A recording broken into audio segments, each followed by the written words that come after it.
Bonjour tout le monde. Donc voilà, donc aujourd'hui, donc c'est le septième cours de francophonie, patrimoine culturel et usage didactique. Et donc aujourd'hui, on va faire plusieurs choses à la fois en fait, comme d'habitude, successivement quand même. Je vais vous parler d'une part un petit peu de littérature en fait et d'écrit. Donc à travers deux activités qui viennent de ces manuels-là, donc littérature progressive du français, par mon excellente collègue Nicole Blondeau, Ferroja Alouache et Marie-Françoise Ney pour un des volumes. Donc il y en a trois, un niveau avancé, niveau intermédiaire et niveau débutant. On va parler un peu de littérature à partir de deux activités qui viennent de ces volumes-là. Que je vais citer évidemment.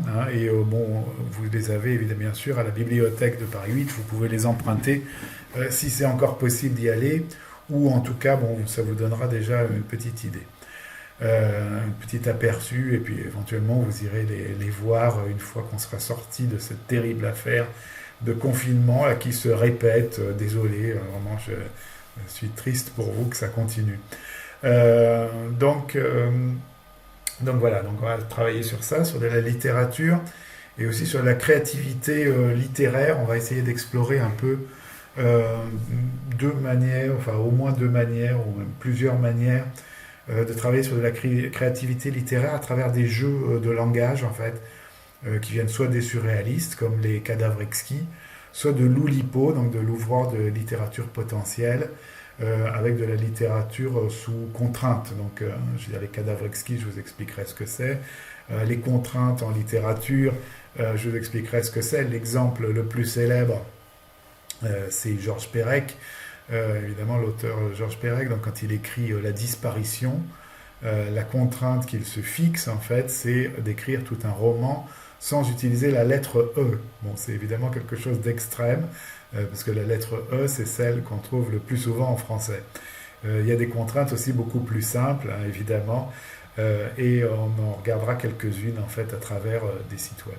Et d'autre part, donc aussi, le cours de l'Université de Liège, dont je vous avais parlé, donc le MOOC de l'Université de Liège qui s'appelle Moi, prof de FLE, a commencé. On va regarder le début un peu, et ça vous donnera aussi une autre manière d'appréhender en fait l'enseignement du français.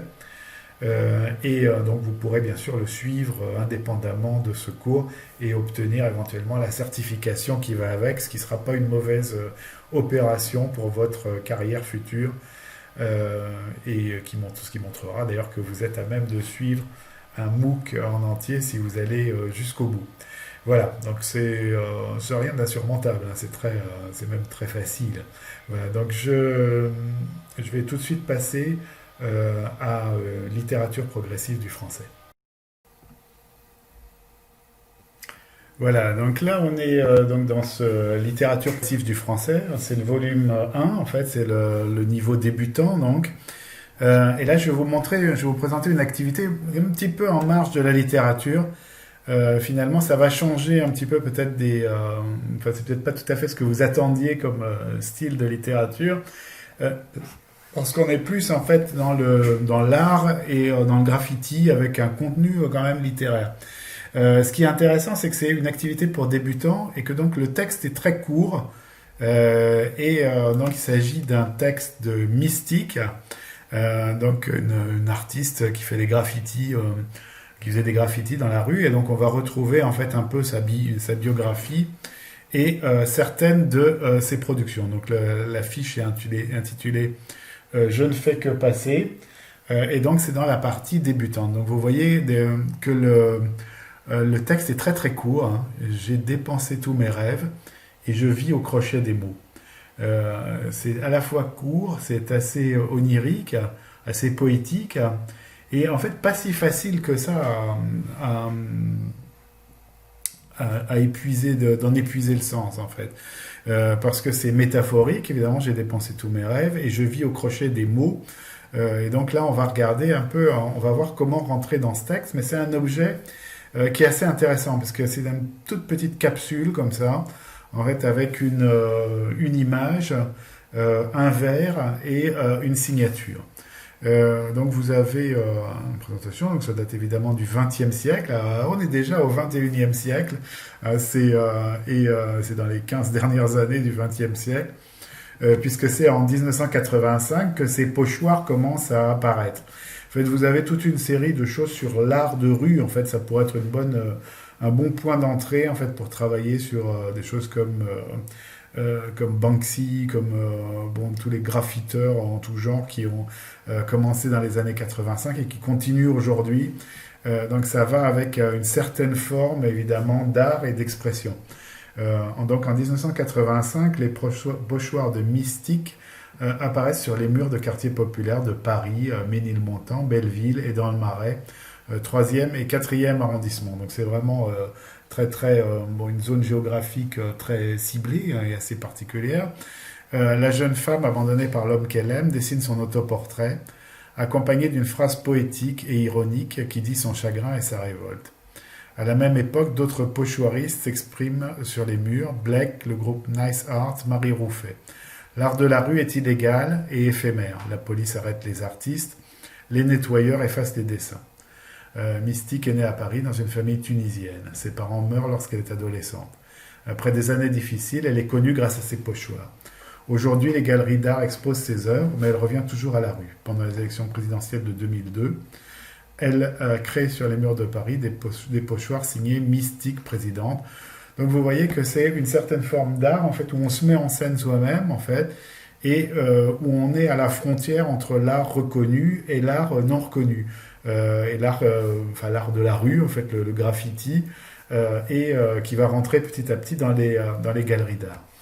Donc, pour mieux comprendre, Mystique, vous avez l'explication. Donc, vous avez un déclencheur, en fait, évidemment, sur un déclencheur qui est à l'image, sur lequel vous pouvez faire s'exprimer les élèves. Et on va voir, en fait, quand on va regarder après l'exploitation, que ce déclencheur en fait est d'abord exploité d'une manière globale. En fait, on va demander aux élèves qu'est-ce que c'est, où est-ce que ça se passe, à votre avis, qu'est-ce que c'est comme forme d'art ou comme forme de littérature, qu'est-ce que vous reconnaissez du décor. Donc là, c'est facile de reconnaître évidemment une plaque de rue parisienne du 3e arrondissement, la rue du Perche, et de voir qu'en dessous, sur un mur en pierre, en fait, une pierre bien parisienne, en calcaire, en tuffeau, en fait, on a ce bombage, enfin, ce pochoir avec une image. Alors on peut leur faire décrire l'image, évidemment, et ensuite commencer à interpréter le texte. Mais on va rentrer par du vocabulaire aussi, donc expliciter le nom de Mystique. Donc là, vous voyez il y a un jeu sur les mots, en fait, avec un jeu sur l'homophonie, en fait, de Miss et du début de Mystique et de Tic aussi évidemment.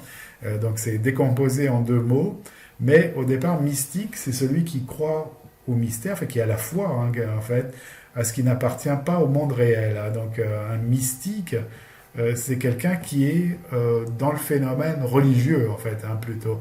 C'est quelqu'un qui est qui vit fortement dans le monde religieux ou dans le monde de la croyance. En dehors du monde réel. Un tic, donc un mouvement, une parole répétée automatiquement sans le vouloir. Un pochoir, un dessin fait avec une feuille de carton, à partir d'une feuille de carton découpée. Alors évidemment, vous pourrez exploiter ça avec des élèves aussi en allant vers le pochoir, bien entendu. Vous pourrez, si vous avez une classe où vous travaillez longtemps avec eux, comme une classe de primaire par exemple, où vous êtes 24 heures par semaine avec eux, vous pouvez très bien exploiter ça après du côté artistique aussi en réalisant des pochoirs, etc. Donc dépenser, utiliser de l'argent pour acheter un objet, un rêve, un désir, ce qu'on aimerait vivre, l'amour, le bonheur, vivre au crochet de, utiliser de l'argent d'une personne pour pouvoir vivre, donc dépendre de quelqu'un. Donc il va falloir expliquer en fait les différentes phrases. J'ai dépensé tous mes rêves. On est à un niveau débutant. Donc il va y avoir de l'explicitation certainement nécessaire pour comprendre le message. J'ai dépensé tous mes rêves et je vis au crochet des mots Donc vivre au crochet de quelqu'un, vivre dépendre complètement de quelqu'un financièrement, donc une tournure idiomatique. Hein. Même si le texte est très court, il va déjà demander une certaine approche, hein, approche globale, puis rentrer à l'intérieur du lexique et des différentes phrases. Donc on va regarder sur une deuxième feuille, enfin la double page, hein, bon, je vous montrerai éventuellement tout à l'heure. Chacune des fiches, comme ça, est faite d'une double page. Donc sur la première page, vous trouvez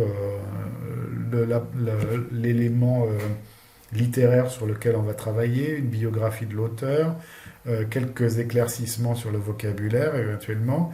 Et sur la seconde, vous trouvez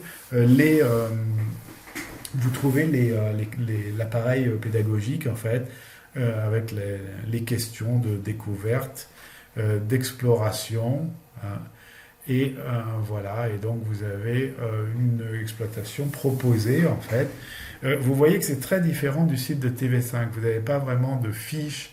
Vous êtes assez libre en fait comme enseignant de faire un peu ce que vous voulez avec les documents, même si vous avez un appareil de questions autour. Vous n'avez pas un déroulement très très précis des différents types d'activités. Mais bon, vous allez voir que ça, enfin, maintenant que vous connaissez un peu la didactique, vous allez voir que ça s'enchaîne d'une manière assez logique, hein, évidemment. Donc, que voyez-vous sur le document proposé? Donc, on a vu l'image tout à l'heure. Hein, donc, on voit, donc c'est une question de situation globale. Hein, qu'est-ce qu'on voit? Donc, on voit la plaque de rue, on voit le pochoir, on voit un mur. Donc, un mur qui est certainement dans une rue de Paris avec une plaque et un pochoir. Sur quel support se trouve ce que vous voyez? Une feuille de papier, un mur, une planche de bois. Qui regarde ce qui est écrit et dessiné? Donc là, vous voyez qu'on rentre un peu plus à l'intérieur. Donc au début, vous avez la question de situation, en fait, compréhension globale. C'est presque toujours comme ça qu'on explore des documents iconographiques ou des documents textuels. Hein. On va commencer par regarder la forme générale. Après, sur quel support se trouve ce que vous voyez? Une feuille de papier, un mur, une planche de bois. Qui regarde ce qui est écrit et dessiné?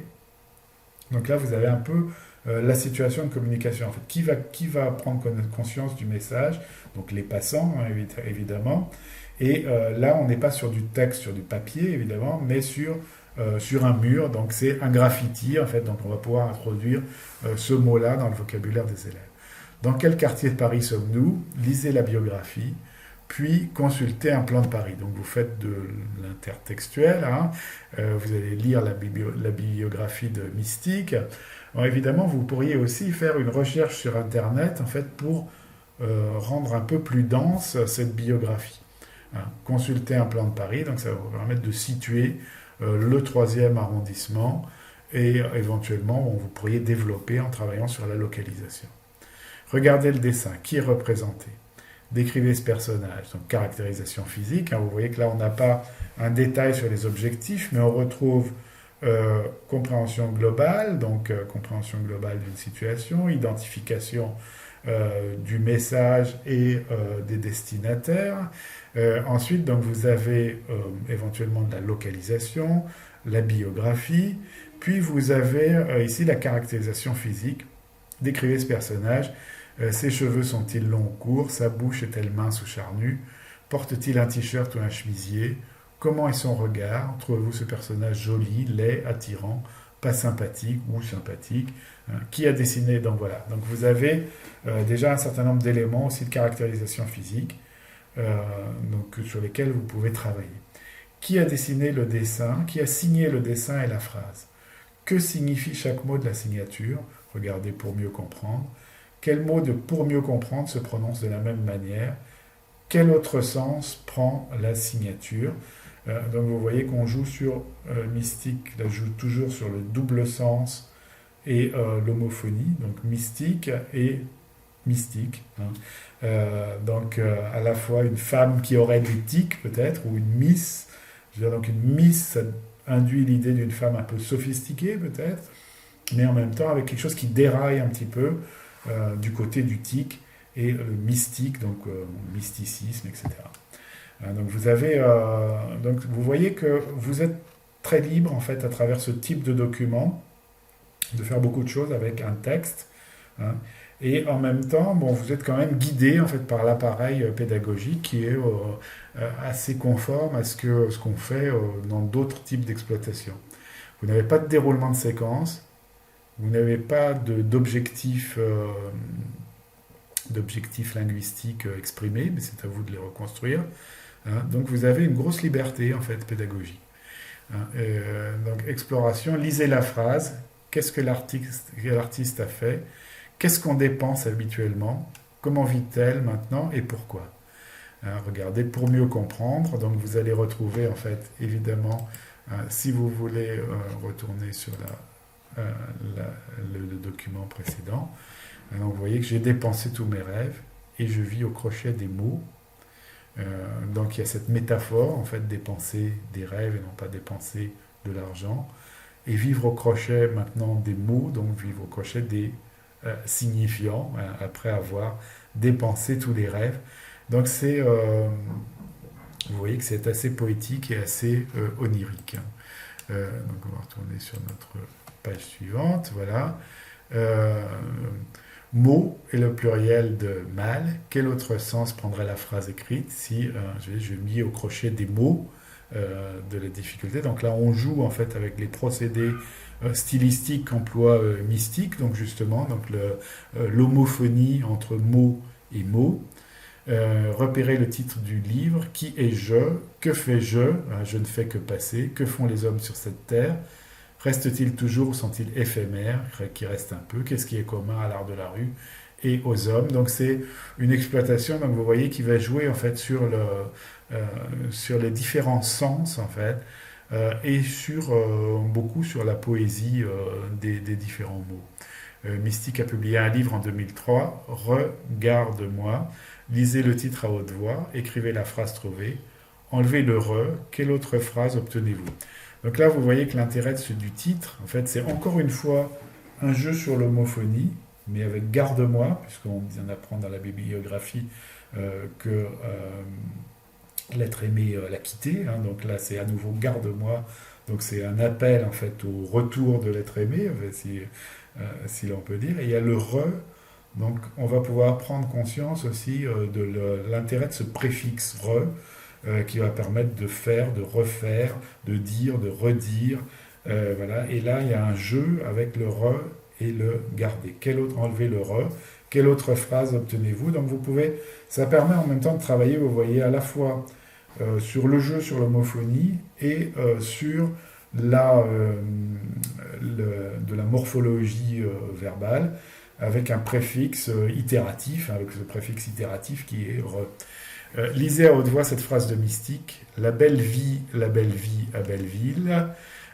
Donc là, c'est une assonance, hein, une série d'assonances avec la belle vie et la belle ville, hein, la belle vie à Belleville, pardon, et donc des différents découpages du même mot, hein, pour qu'ils sont donc c'est en même temps un peu tongue twister, hein, quelque chose où on tourne la langue, enfin un exercice de prononciation. Et là, on pourrait développer en fait sur d'autres types d'exercices de prononciation, comme pour qui sont ces serpents qui sifflent sur vos têtes, les chaussettes de l'archiduchesse sont-elles sèches, archi-sèches, etc. Sur quel mot et quelle sonorité joue l'artiste? Donc belle vie, la belle et Belleville. Quel quartier de Paris choisit-elle? Donc Belleville, là on pourra retourner sur notre carte de Paris. Quelle est la particularité de ce quartier? Regardez la biographie, puis un plan de Paris. Voilà, donc vous voyez qu'à partir de ça, on peut aussi travailler, on peut avoir une rentrée textuelle et poétique, et aller vers Paris. Vous trouvez plein de choses évidemment sur la poésie de Paris que vous pourrez exploiter. Et donc ça, ça peut être une bonne entrée. Voici d'autres écrits de Mystique. L'armure, donc pareil, hein, homophonie, mot cœur, des jours pluvieux, maudit. Donc vous pouvez jouer à ça aussi avec les élèves éventuellement en jouant sur les homophonies. C'est pas très facile, hein, mais ça peut être quelque chose d'assez amusant, surtout sur le plan phonologique et phonétique, en fait, avec des élèves qui qui débute, ça ne va pas être si facile que ça. Relier chaque groupe de mots à celui qui se prononce de la même manière. Enfin, on est quand même clairement plutôt dans du débutant, mais niveau A2. Hein. Là, les 3 volumes qu'on a, en fait, le volume débutant, c'est du A. On pourrait le mettre dans le A, avancé B, enfin, pardon, excusez-moi, intermédiaire B et avancé C. Voilà. Consulter un dictionnaire pour comprendre les jeux de mots. Donc ça permet aussi de travailler sur la recherche dans le dictionnaire et la recherche d'homophones. À vous maintenant, créez un pochoir, prenez une feuille de carton ou de plastique, faites un dessin, donc on réinvestit en fait la technique, faites un dessin et vous écrivez une courte phrase, découpez ce que vous avez dessiné et écrit, trouvez un support, mur, planche de bois, papier à dessin, fixez votre feuille découpée sur le support et remplissez le vide de peinture, laissez sécher, retirez la feuille découpée, admirez votre pochoir. Donc on apprend à faire des pochoirs et on réinvestit en fait l'exploitation dans une production. Voilà, vous voyez que bon, ça s'exploite bien. L'avantage du texte, en fait, c'est que c'est maniable, c'est court, c'est poétique. Hein, et là, donc, vous avez un premier exemple, en fait, d'exploitation textuelle qui reste très ouvert et qui vous donne effectivement beaucoup de liberté, en fait, d'interprétation.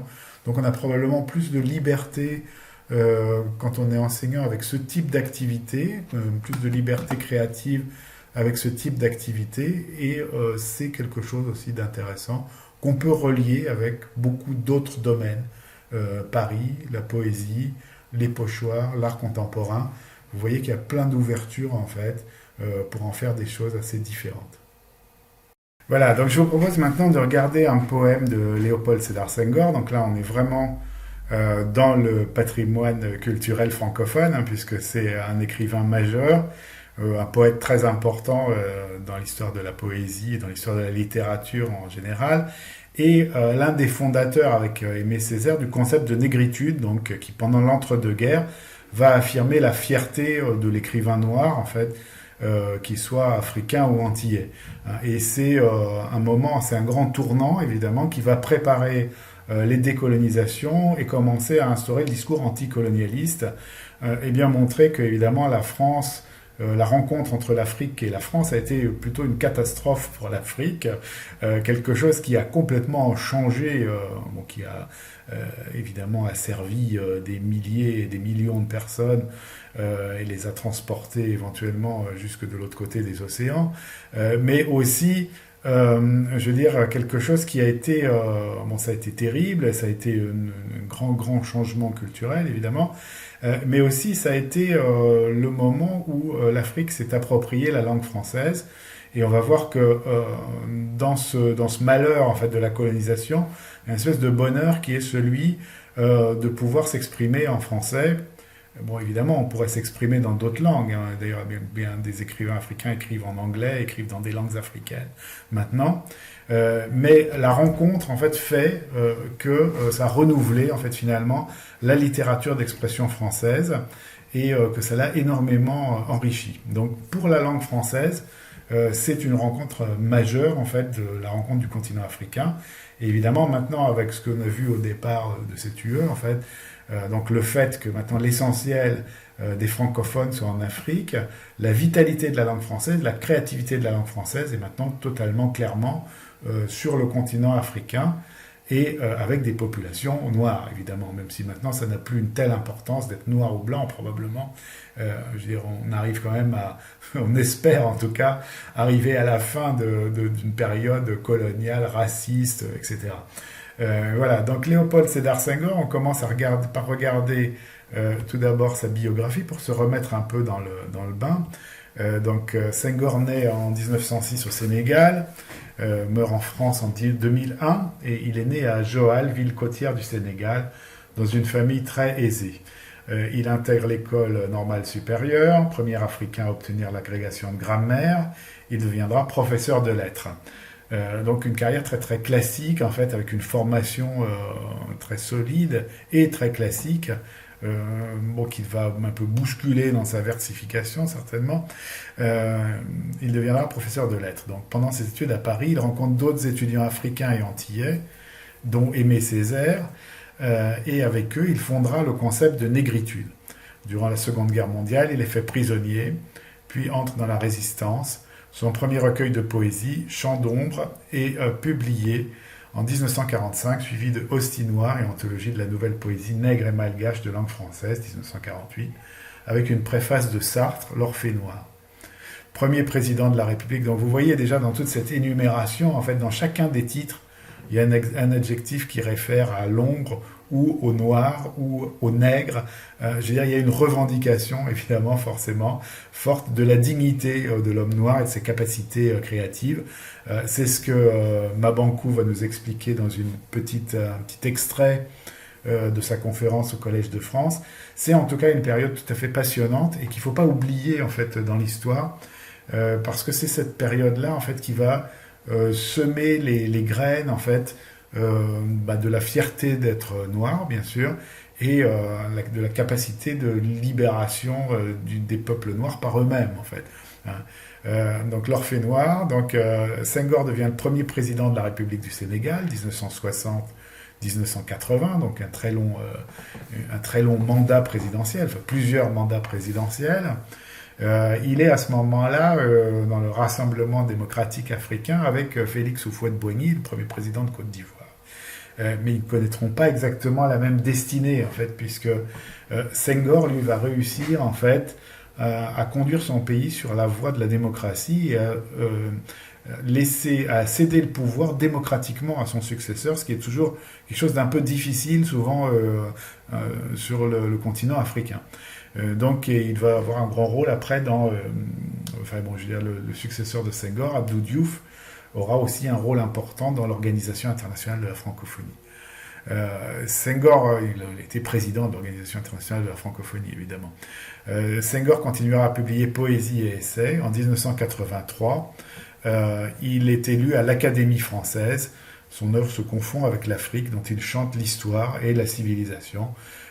Donc on est vraiment dans cette fierté de l'Afrique et cette fierté d'être africain, et avec une énorme recherche stylistique, vous allez voir. Et ce poème-là est assez simple, mais une maîtrise évidemment remarquable de la langue française. Je veux dire, Mabankou va le dire peut-être si vous regardez intégralement la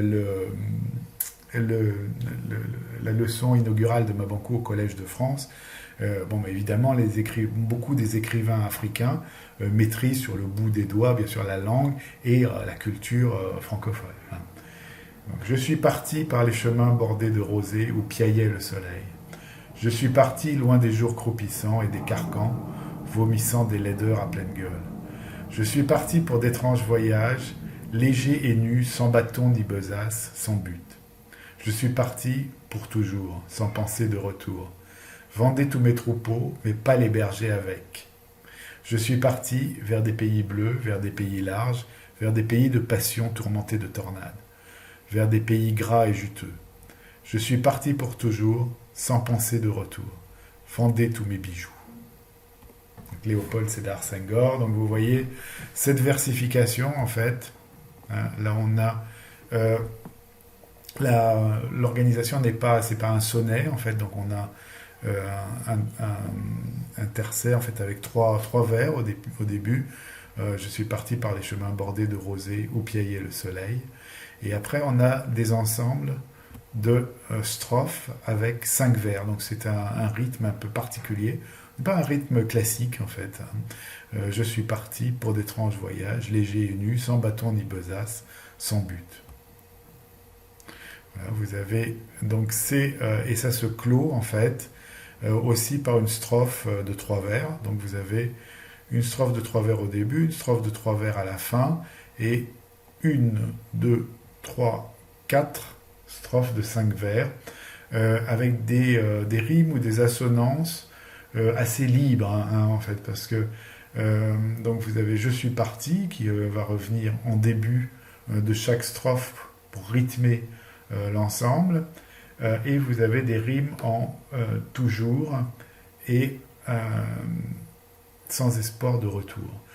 Donc, bon, c'est pas une versification classique, il faudrait bon, l'analyser d'un peu plus près pour voir quelle est la structure des rimes, quelles sont la longueur des vers, pour avoir une petite idée de la rythmique, en fait. Mais on entend bien une rythmique, en fait, et on voit bien vous savez que souvent les strophes sont des quatrains, là on a 3, 5, 5, 5, 5 et 3.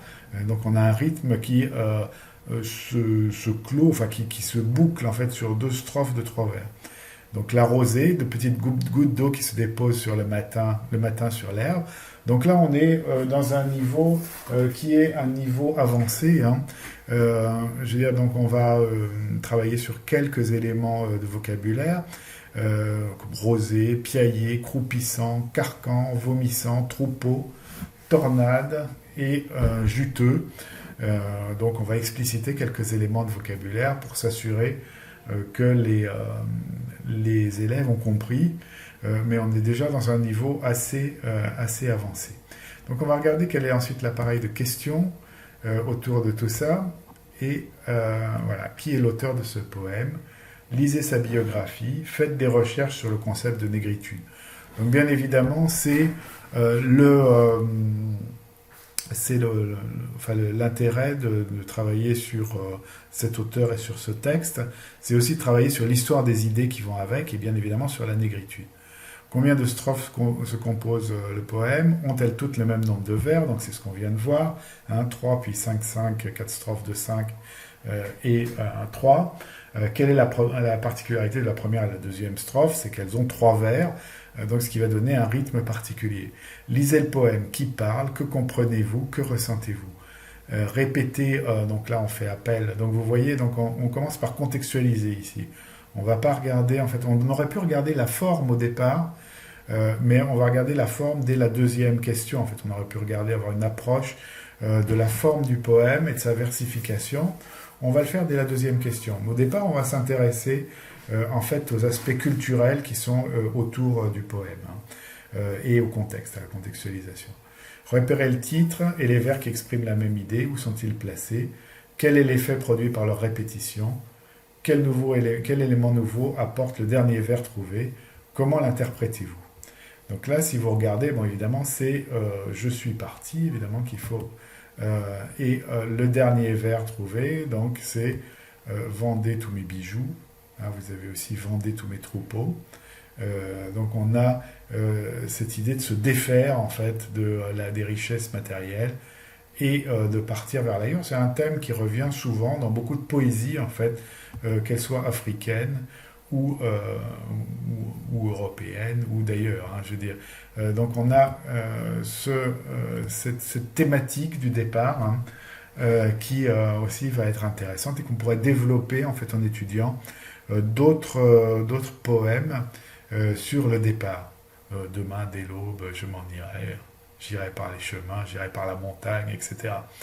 Donc vous avez toute une série de poèmes de ce style-là, avec la même thématique. Donc lisez le poème, donc qui parle, que comprenez-vous, que ressentez-vous? Je veux dire, et donc ce serait à rapprocher, on peut rapprocher ça, vous vous rappelez de Gaël Faye, je pars. Donc on a ce thème du départ qui est vraiment très très porteur et qui est à rattacher peut-être éventuellement avec le thème de la migration ou du retour au pays. Enfin, en tout cas, de partir, de quitter quelque chose, d'abandonner quelque chose et de se détacher de tout ce qui reste derrière vous. Repérez le titre et les vers qui expriment la même idée. Où sont-ils placés? Quel est l'effet produit par leur répétition? Donc c'est départ, partir, je pars. Quel élément nouveau apporte le dernier vers trouvé? Donc ce qu'on vient de voir. Première strophe, dans quel endroit et à quel moment de la journée sommes-nous? Quelle image fait naître la métaphore au troisième vers? Donc regardez éventuellement pour mieux comprendre. Donc là, on va regarder dans cette strophe, on va retourner dans cette strophe en fait, dans la première strophe. Je suis parti par les chemins bordés de rosée où piaillait le soleil. Donc on est dans un pays ensoleillé en fait, évidemment, où le soleil chante en fait, et probablement à l'aube aussi, puisqu'il y a encore la rosée au moment du lever du soleil, hein, probablement, et au moment où le soleil déjà fort pousse de petits cris, en fait, dans les chemins bordés de rosée. Voilà, vous avez donc une série d'images, hein, c'est toujours le fait de la poésie, hein, je veux dire les métaphores, etc. Euh, Quelles images fait naître la métaphore au troisième vers?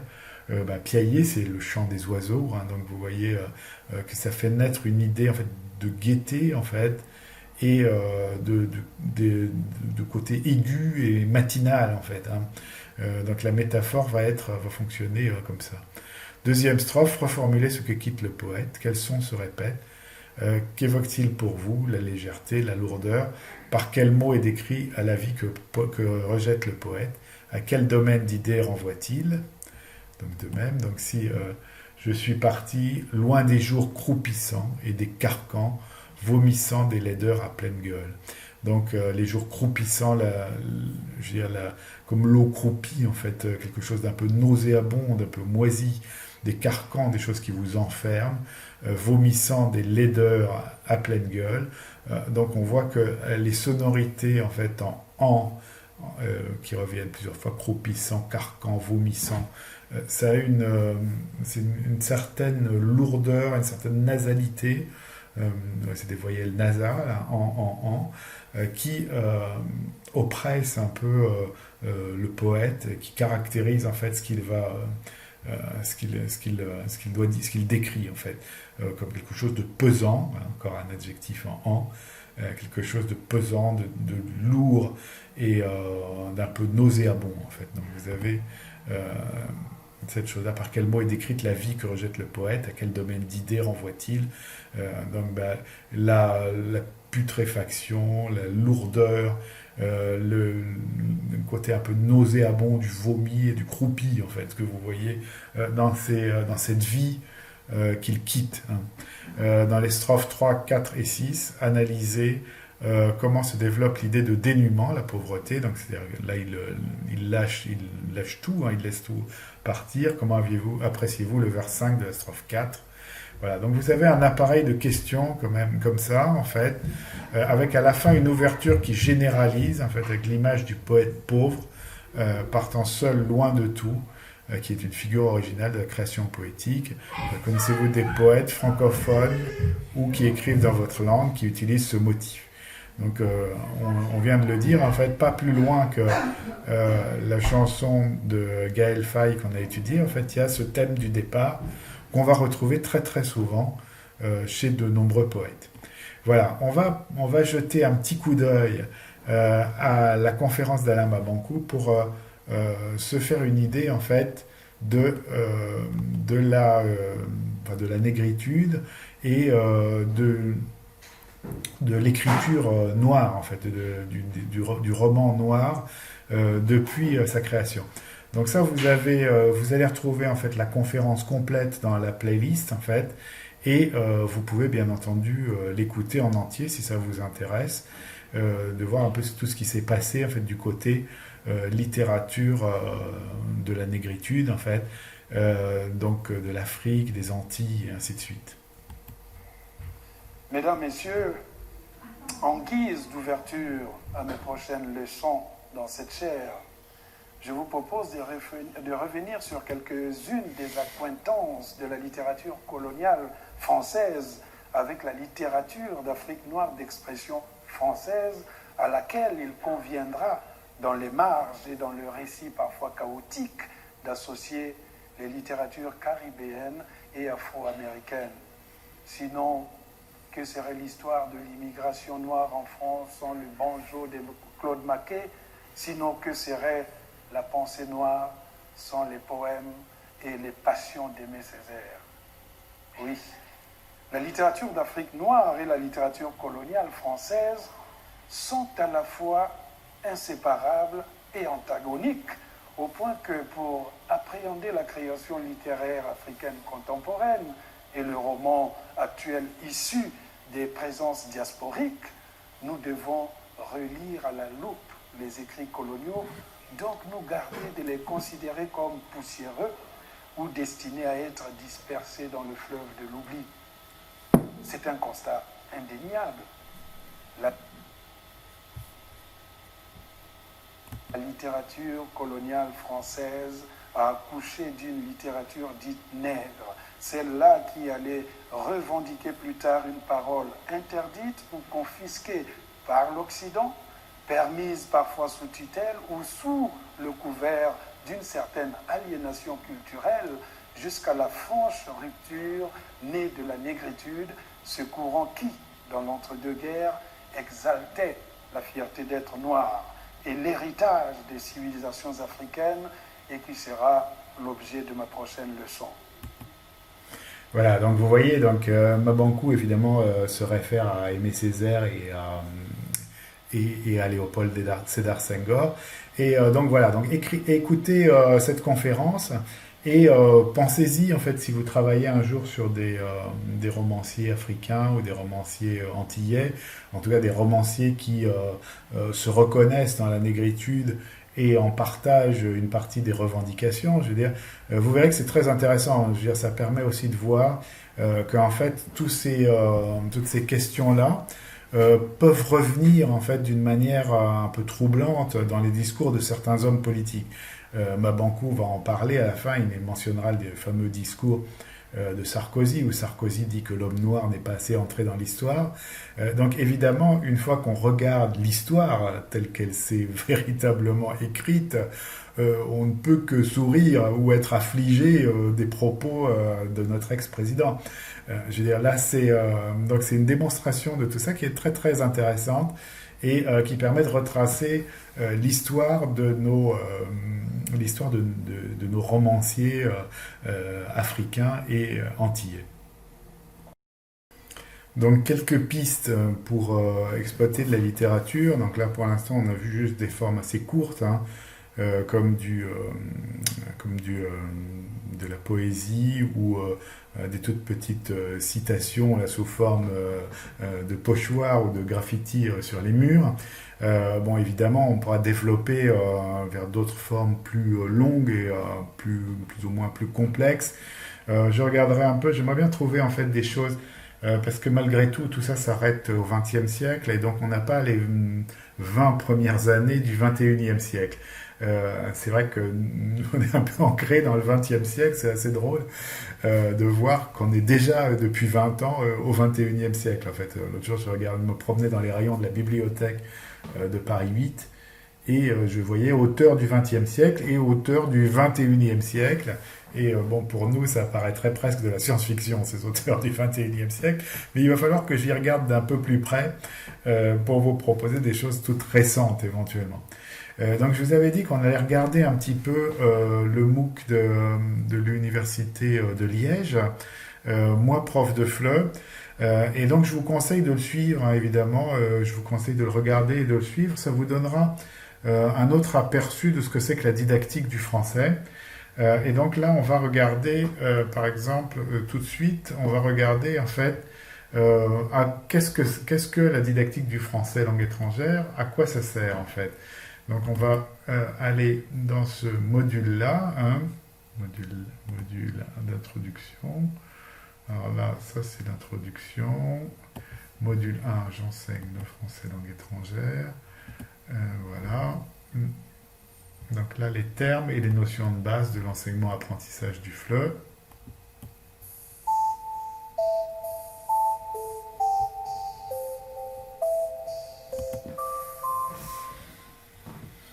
Avant d'entrer dans le vif du sujet, j'ai quelques petites questions à vous poser.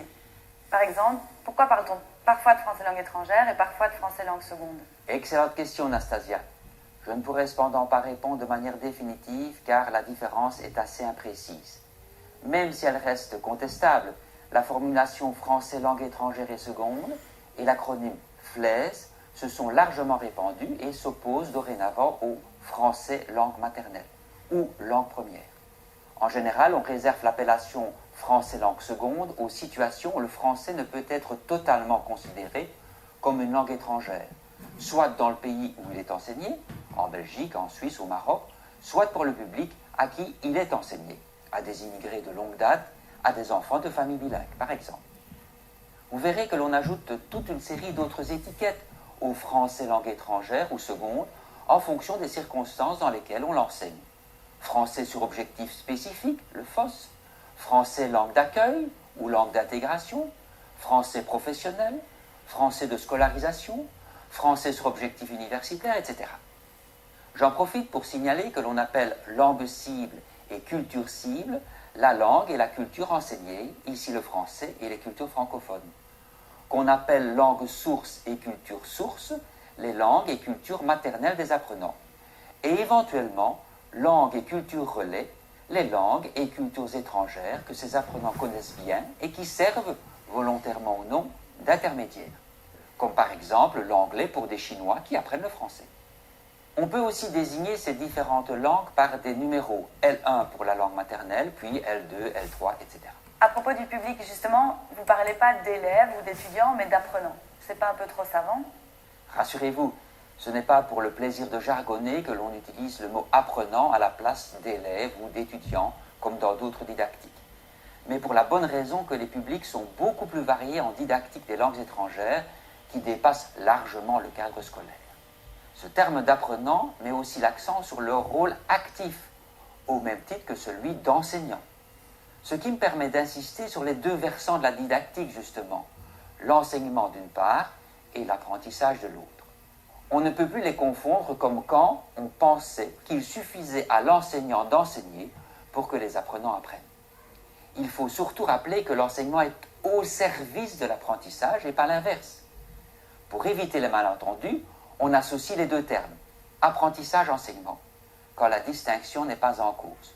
Nous y reviendrons car cette problématique est au cœur de notre travail et de notre réflexion sur ce travail. Ces apprenants sont donc allophones et à ce titre, ils participent à des échanges exolingues, c'est-à-dire que la langue utilisée n'est pas leur langue maternelle. Un locuteur ou un professeur natif parle et enseigne au contraire leur langue maternelle. On appelle aussi primo-arrivants les personnes dont c'est le premier contact avec le pays étranger, sa langue et sa culture, des personnes qu'il faudra accueillir le mieux et le plus rapidement possible. Et pour terminer cette leçon de vocabulaire, les caractéristiques des apprenants, par exemple leur langue maternelle, leur âge, leur niveau de scolarité, constituent ce qu'on appelle leur profil. Profil dont il faut que l'enseignant tienne évidemment compte à tout moment dans son travail, qui consistera à fixer des priorités, à établir un programme rythmé par des projets qui jalonneront le parcours de l'apprenant. Voici beaucoup de P à associer les uns aux autres. J'ai une dernière question. Quelles sont les différences entre cette didactique, la méthodologie et la pédagogie? C'est encore tout un débat parmi les spécialistes, mais nous préférons nous en tenir ici à une répartition rudimentaire, mais qui a l'avantage d'être claire et pratique. La didactique, au sens étroit, s'intéresse aux théories scientifiques, linguistiques, psychologiques, communicatives, culturelles et autres, qui inspirent les méthodes d'enseignement des langues. La didactique des langues se trouve en effet au confluent de nombreuses autres sciences et disciplines, ce qui la rend passionnante mais aussi difficile, tant dans le domaine de l'enseignement que de la recherche. Comme son nom l'indique, la méthodologie, elle, analyse, contrôle, innove, crée des méthodes à mettre en œuvre pour enseigner les langues, en recourant à telles activités, à telles ressources, à tel équipement, en fonction des théories que les didacticiens ont proposées. La pédagogie, elle, se concentre sur le travail direct de l'enseignant avec les apprenants, en classe ou à distance, comme c'est le cas ici. Nous l'avons déjà dit, enseigner les langues est un métier à part entière qui demande la maîtrise de compétences, de techniques, de stratégies variées, dont on peut toujours améliorer l'efficacité. Les trois niveaux ne sont évidemment pas isolés. Il est indispensable de les articuler les uns aux autres. Un bon enseignant ne cesse de chercher, et c'est en enseignant qu'un bon chercheur vérifie ses travaux.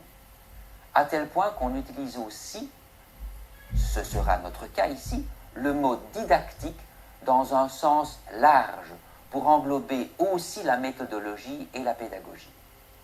Pour finir, il faut signaler que les langues sont tellement indissociables des cultures, comme nous le constaterons constamment, que le terme qui s'impose maintenant est celui de didactique des langues et des cultures étrangères.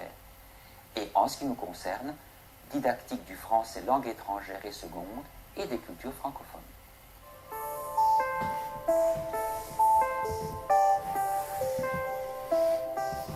Voilà, donc vous voyez, on a un MOOC intéressant à suivre, en fait, qui va vous donner pas mal d'informations sur la terminologie du français langue étrangère, les méthodologies. En fait, ça vous donne un assez bon aperçu en fait, de ce que c'est que d'enseigner le français langue étrangère dans une classe, avec un point de vue finalement pas trop théorique. C'est l'avantage de ce MOOC, c'est quand même qu'il est quand même très très accessible et assez plein de bon sens.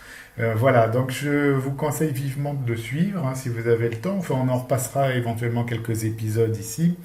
Donc j'avais un peu prévu de vous parler de deux autres choses, mais j'ai l'impression que ça va être un petit peu court peut-être. Donc je voulais vous parler de quelques techniques en fait pour démarrer la créativité en production écrite. Donc je voulais vous parler des cadavres exquis. Donc les cadavres exquis. Donc on en a un là probablement, un cadavre exquis boiront le vin nouveau. Donc si un cadavre exquis, donc c'est un jeu qui sert en fait à développer la créativité, inventé par les surréalistes en fait, Prévert et Tanguy, Yves Tanguy aux alentours de 1925. Donc en fait c'est la technique des petits papiers. Vous avez ici une image qui est assez illustrative en fait. Là en fait on dessine, c'est un cadavre exquis en dessin. C'est-à-dire que on dessine quelque chose, on en laisse dépasser, on plie le papier en laissant dépasser un petit morceau du dessin et la personne qui prend le papier à la suite continue le dessin. On fait la même chose avec de l'écriture en se mettant d'accord simplement au départ sur les termes qu'on va employer. C'est-à-dire que par exemple on dit toi tu vas écrire un nom. Toi, tu vas écrire un adjectif, toi, tu vas écrire un verbe, toi, tu vas écrire un autre nom. Et on peut multiplier les cases en fonction des structures de phrases qu'on va employer, en fait. Un jeu qui consiste à faire composer une phrase ou un dessin par plusieurs personnes, sans qu'aucune d'elles ne puisse tenir compte de la collaboration ou des collaborations précédentes. Donc, si vous utilisez la structure que je viens de mentionner, un nom, un adjectif, un verbe, un nom, vous allez pouvoir avoir des phrases complètes du style le chat vert mange la souris, par exemple. Bon, les termes fonctionnent ensemble. Mais là, évidemment, vous allez pouvoir avoir des choses beaucoup plus surréalistes dans la mesure où on fera... en fait, chaque personne ne sait ce qui a été écrit avant. Et donc, on va avoir des phrases complètement étonnantes, hein, évidemment. Et on pourra après les mettre ensemble sous forme de poèmes, etc. Et ça permet de travailler la syntaxe, ça permet de travailler la connaissance du métalangage, évidemment, nom, verbe, objet, sujet, objet, adjectif, complément circonstanciel de lieu, complément circonstanciel de temps, si vous en rajoutez à une phrase. Hein, donc, la première phrase qui donna le nom à ce jeu fut « Le cadavre exquis boira le vin nouveau ». Donc là, vous voyez qu'on a utilisé un nom, un adjectif, un verbe, un nom, un adjectif. Donc vous voyez, c'est une technique en fait. Alors évidemment, après, ça permet de travailler sur l'accord des verbes, comme ici boira. On aurait pu aussi mettre a bu le vin nouveau, hein, je veux dire, ce serait tout aussi surréaliste. Donc on a cette technique-là qui permet en fait de développer les connaissances grammaticales, développer la conjugaison, puisqu'après on conjugue le verbe qui est en général mis à l'infinitif, composer des poèmes, enfin s'inspirer en fait de toute une série de choses, faire naître un peu de créativité à partir d'une règle du jeu. Ça, c'est une des choses dont je voulais vous parler. Donc pour susciter de la créativité, en fait, on pourra en faire la prochaine fois, éventuellement en cours. On pourrait en composer, ça va peut-être être un peu plus compliqué à distance. Il va falloir avoir recours à des nouvelles technologies. Voilà, donc une autre école en fait de création, bon, mis à part les surréalistes qui ont inventé pas mal de techniques comme ça pour développer leur créativité, on a une autre école d'écriture ou de littérature qui s'appelle l'Oulipo. L'Oulipo, donc c'est l'ouvroir de littérature potentielle. Et donc vous voyez que bon là on a encore enfin ça existe encore, hein, ça a été fondé par bon, c'est né au XXe siècle, ça a été fondé dans les années 50-60, et donc ça veut dire l'Oulipo, c'est ouvroir de littérature potentielle. Et donc là vous avez Oulipo, donc c'est un ouvroir, un atelier pour fabriquer quoi? De la lie. Lie, c'est la littérature, ce qu'on lit et qu'on appelle, et ce qu'on rature, pardon. Quelle sorte de littérature? La lipo, la littérature potentielle. Donc de la littérature en quantité illimitée, potentiellement productive jusqu'à la fin des temps, en quantité énorme, infinie, pour toute fin pratique. Autrement dit, qui est responsable de cette entreprise insensée?